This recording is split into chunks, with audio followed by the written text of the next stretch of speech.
Imagine never having to buy potatoes at the grocery store ever again. That can be you if you master the steps to growing potatoes at home. In this video, I'll cover everything you need to know about prepping, planting, and growing your very own potatoes. Plus, I'll cover some common questions like, what's the difference between seed potatoes and potatoes you get from the grocery store? Does hilling your potatoes actually matter? And are green potatoes really that toxic? Let's dig in and find out.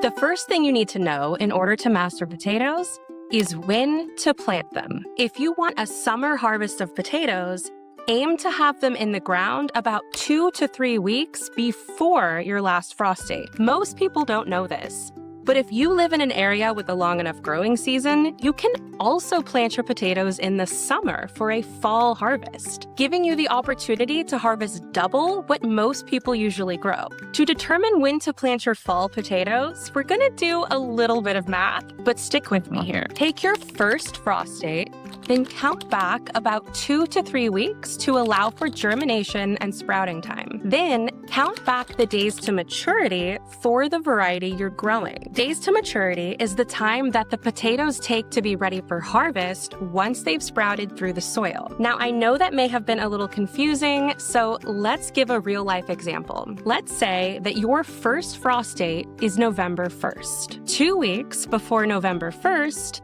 is October 18th. If you're growing a Yukon Gold potato, which has a days to maturity of 70 to 90 days, that means you should aim to plant your potatoes between July 20th and August 9th. You still with me? If you'd rather not do any counting, totally understandable. Aim to have your potatoes in the ground about 15 to 16 weeks before your first frost, and you should be okay. Potatoes themselves are relatively frost hardy, but the foliage isn't. So what we're doing here is we're ensuring that the foliage comes up after your last frost if you're growing them in the spring, and if you're growing them in the fall, that they have plenty of time to grow and mature before being killed off by your first frost. Hence, your 2 planting timelines. Now, you have 2 options for sourcing potatoes: seed potatoes and potatoes from the grocery store. Now, what are seed potatoes? And does it really matter which one you plant? Seed potatoes are still potatoes. They're not actually seeds, but they're called seed potatoes because, well, you plant them kind of like a really large seed. There are 2 main differences. Come on, little buggy. That was just a cucumber beetle that landed on my camera.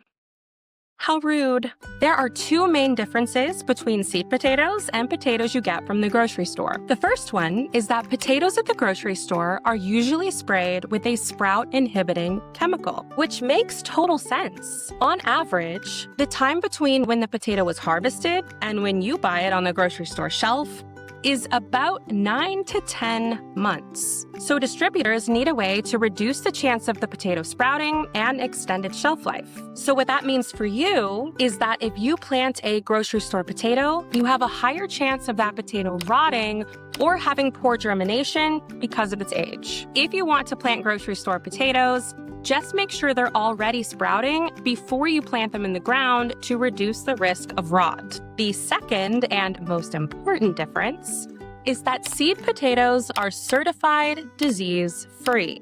Potatoes at the grocery store are sold to you under the assumption that you'll be eating them, not planting them. So if the potato plant had a disease, but the potato is still perfectly edible, they're gonna sell it to you anyway. If you then go take that potato and plant it into your garden, you do run the risk of introducing a disease. But hey, I'm not here to tell you what to do, just give you the information. Live your best life and plant whichever one you prefer. If you choose to grow potatoes from the grocery store, I'd recommend planting them in a grow bag or a pot. So if you experience disease pressure, you can isolate and dispose of the soil. If you choose to buy seed potatoes, your local feed store is a great resource. They carry varieties that grow well in your area, and they're very affordable compared to big box retailers or online. If your goal is to grow unique or fun varieties like purple potatoes, online is probably your best bet. Before we get to planting, let's get to chitting. And no, That's not a bad word. It's just a fancy way of saying that the potato is already sprouting. The sprouts will come from the eyes of the potato. If you plant potatoes that are already chitting, you drastically reduce the chance of your potato rotting because it's already broken dormancy and is starting to grow. There's 2 ways you can chit your potatoes to get ahead of the game. If you're buying seed potatoes, the first method is just to buy them in advance. I'd pick them up about a month before you plan to plant them. Since seed potatoes aren't sprayed with any growth-inhibiting chemicals, they should sprout pretty readily. The second method is to set them on a windowsill, your kitchen counter, or anywhere they'll receive a little bit of light. This light and the natural warmth coming from the windowsill or just the warmth in your home will encourage them to break dormancy and start sprouting. You only need about 2 to 3 eyes per potato in order to grow a successful plant. If you have a larger potato, you can cut it up into sections to give you a bigger overall harvest, ensuring there are 2 to 3 eyes per section. If you're going to do this, make sure you cut them about 1 to 2 days before you plan to plant them. This lets the skin of the potato heal and form a protective barrier. Letting them callus over will reduce the chance of rot and disease getting into your potato once you plant it. If your potatoes are on the smaller side, there's no need to do this step. So you've got your potatoes, they're chitting, and you've cut them up. Who's ready to plant them? Potatoes are a great beginner crop because they're pretty easy to grow and require minimal care, but they are heavy feeders. To make sure your potatoes have all the nutrition they need, you want to amend your soil. I'd suggest adding about 2 to 4 inches of fresh compost and adding in an organic granular fertilizer and some worm castings for an extra boost. Since potatoes are tubers and they develop underground, you also want to ensure that you have loose, well-draining soil so your potatoes can grow nice and large. There are 3 common methods to planting out potatoes. The first is to grow them in a pot or a grow bag, which is a wonderful solution for small space growers, and it makes for really easy harvesting because you just dump out the container. The second is to dig a trench and space your potatoes about 12 inches apart. And the third is what I'll be showing you today, which is the square foot gardening method. Whichever method you choose, make sure to plant them about 6 inches deep. I'm first going to use this guide to section off my bed into square foot increments. We'll be planting 1 potato per square foot. Next is the really fun part. If you like saving time and having a little bit of fun in the process, an auger is a great solution. Just look at how easy this is.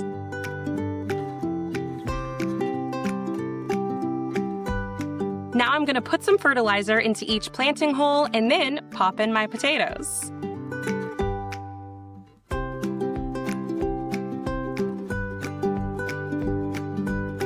If you're planting potatoes that are already chitted, make sure that those sprouts are facing up. Once you cover them back up, make sure to water them in well. Ta-da! It seriously is that easy. Now, let's address the popular advice that all potatoes need to be hilled. Hilling is the process of adding soil around the base of your potato plants 2 to 3 times per season. This is done under the assumption that potatoes will grow along the length of the stem. So in theory, adding more soil, therefore more growing space, will increase your yield. But is that actually true? To answer that question, you first need to understand that there are 2 main growth habits of potatoes. You have indeterminate and determinate. Indeterminate potatoes, like German butterball and many varieties of russet potatoes, do in fact grow in multiple layers throughout the soil. So yes, hilling is essential to getting a good-sized yield if you're growing an indeterminate variety. But what about determinate potatoes? Determinate potatoes, like Yukon Gold, Kennebec, and Red Lesotho, grow in a single layer just below the soil surface, which means that hilling has no impact to the size of your yield. You're just creating more digging for yourself at harvest time. Now, because they grow so close to the surface, you may have some pop through and say hello. If this happens, cover them up with a layer of soil or mulch. You'll want to protect them from the sunlight so they don't turn green. You've likely heard that green potatoes are highly toxic because of the presence of solanine. Solanine makes the potato unpalatable and is the result of the potato trying to protect itself from pests, because now it's uncovered and exposed. But here's the crazy part. You would need to eat about 4 pounds of fully green tomatoes in order to get sick. That's like 12 potatoes consumed at once. If this happens to you, just cut away the green parts of the potato and the rest of it is perfectly fine to eat. When it comes to taking care of your potatoes throughout the growing season, one thing stands true no matter which variety you're growing. And that's that they are hungry. Once your potatoes start to grow, plan to fertilize them about every 3 to 4 weeks throughout the growing season to make sure they have plenty of nutrition to give you big, beautiful spuds. When it comes to harvesting and curing your potatoes, I want to show you how to do that, not just tell you. That's why my next video on potatoes will be all about showing you exactly what to look for to determine when they're ready for harvest, and how to prep them for long-term storage. So you will never have to purchase potatoes from the grocery store ever again. Be sure to subscribe so you don't miss it. But if it's already out by the time that you're watching this video, lucky you. I'll link to it on the screen here. Happy growing, and I'll see you in the next one. Bye!